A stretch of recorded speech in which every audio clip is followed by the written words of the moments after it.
ढोड़ी न्यूज में आपका स्वागत है। सॉरी बोड़ी न्यूज में आपका स्वागत है। का कर भैया आता ना ढोड़ी ढोड़ी चारों रे कर देले बना सनु कि लौकत सुनात खाली ढोड़ी है। मैं ढोड़ी तू करब। सॉरी हम होठलाली न्यूज से बोल रहे हैं और आज आप लोगों को भोजपुरी के ऐसे व्यक्तित्व से मिलाने वाले हैं, ऐसा सितारा से मिलवाने चमकता हुआ सितारा। हाँ, चमकता सितारा से मिलाने वाले हैं जिसका योगदान आज भोजपुरी में पूरा यूपी, बिहार, झारखंड देख रहा है, सुन रहा है, जिसके वजह से भोजपुरी आज चारों तरफ महक रही है। तो आइए हम मिलवाते हैं भोजपुरी गायक से। और आज हम दोनों पत्रकार भाई इस गायक के साथ सर्जिकल स्ट्राइक करेंगे। Cameraman follow me back. आइए बने रहिएगा, आप लोगों के साथ बहुत मजा आने वाला है। आज पूरा एंटरटेनमेंट हो जाएगा लाइव बने रहिए। Breaking news. अरे तनी दूर हटाइए, मुँह में घोपिएगा।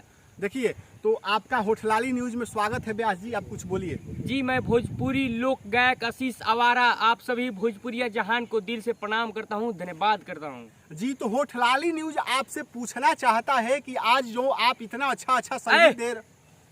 ये होठलाली न्यूज कैसा नाम है? ऐसा न्यूज का नाम होता है? देखिए, सवाल सिर्फ पत्रकार पूछेगा, आप सिर्फ जवाब दीजिए। आप लोग किसी भी भोजपुरी गाना में जय माता दी, हर हर महादेव, जय जय करके उसको भक्ति बना देते हैं, तो वैसे ही हम लोग भी किसी भी नाम के आगे न्यूज लगाकर न्यूज चैनल बना सकते हैं। ब्रेकिंग न्यूज, किसी भी नाम के आगे न्यूज लगा करके उसे न्यूज चैनल बना देते हैं। बिल्कुल, उसके आगे तबाही रहे, तूफानी रहे, बवाली रहे, होठलाली रहे, लिपस्टिक रहे, कोई फर्क नहीं पड़ता है। तो आप बताइए हमारे दर्शकों के लिए आशीष जी कुछ गुनगुना दीजिए, कुछ हो जाए, कुछ ब्रेकिंग न्यूज में हो जाए। गाइए। गाना तो बहुत है। तो हमारे दर्शकों को अपने गाने का नाम बता दीजिए। एक्चुअली हमने एक गाना गाया था और आप सबके आशीर्वाद से, भोजपुरिया हमारे श्रोता के आशीर्वाद से, माता पिता के आशीर्वाद से वो गाना 100 मिलियन क्रॉस हो गया व्यूज में। और जिस गाने का नाम है सैया ढोढ़िए में भुलाइल रहता। आप सबके आशीर्वाद से वो गाना बहुत चला।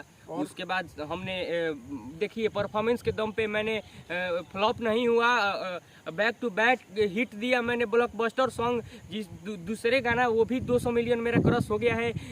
ढूंढिए पटना राजधानी है। ब्रेकिंग न्यूज, ढूंढिए राजधानी पटना है। ध्यान दीजिएगा, बने रहिएगा लाइव में। आप सबके आशीर्वाद से वो भी गाना चला। तो हमारे दर्शकों के लिए कुछ हो जाए। जो आजकल आपका गाना पूरे यूपी बिहार में बवाल मचा रहा है, ब्लास्ट हो गया है, धूम धड़ाक हो गया है, गा दीजिए, थोड़ा गुनगुना दीजिए। अभी वर्तमान में आप सबके आशीर्वाद से मेरा गाना चल रहा है और जिसको भोजपुरी के मालिक खेसारी लाल यादव जी भी कॉपी किए हैं। मुझे बहुत अच्छा लगा। इसमें कोई खुश होने वाली बात नहीं है, वो किसी का भी कॉपी कर लेते हैं।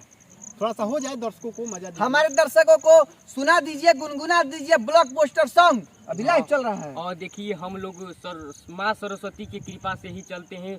दो शब्द कुछ गा पाते हैं, कुछ बोल सकते हैं, तो उसमें माँ सरस्वती की देन। बिल्कुल। और देखिए, मैं बिना ऑटो ट्यून का गाऊंगा और आप सबके लिए क्या गाऊंगा। ब्रेकिंग न्यूज, आशीष आवारा जी लाइव में बिना ऑटो ट्यून के गाना गाएंगे। ब्रेकिंग न्यूज, बहुत मजा आने वाला है। देखिए, बने रहिएगा।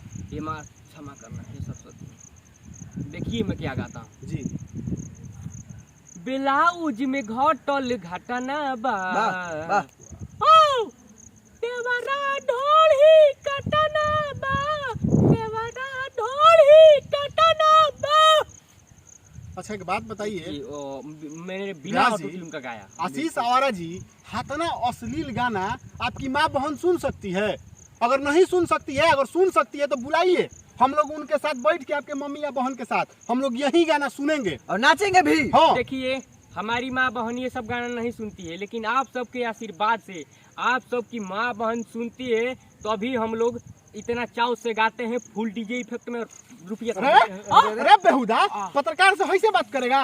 गर्दन में मोच। तुमको नहीं पता है कि आजकल का पत्रकार फार्म में चल रहा है। देख ले, स्टील है भीतर, या खोप देंगे भीतर, या फाड़ देंगे। अचानक गर्दन में मोच। भोजपुरी की माँ बहन ने कर दिया है सब। अचानक गर्दन में मोच। देखिए, हमको ढेर नकाइएगा नू, जाके अभी ये जौहर खा लेंगे दोनों आदमी। हमको ढेर नकाइए ना। देख रहे हो, एगो तो ससुरा अश्लील गईबो करेगा जौन मन तवन। हाँ, कुछ कहिएगा, पूछिएगा तो जहर खा लेगा सब, फंसा देगा। अब नहीं दीजिएगा। जान रही तो ढेर चली भाग। दे दीजिए, दे दीजिए। ढेर हमको नकाइएगा ना तो पकीटवा में लेके जहर घूम रहे हैं, खा लेंगे, ठहरा जाइएगा, मोय न्यूज खत्म हो जाएगा। हम तो चलिए जाएंगे, लेकिन हमारा बेटा बेटी या माई बाप ढेर पैसा आ जाएगा। ढेर हुए हैं तो आइए दे दीजिए इंटरव्यू।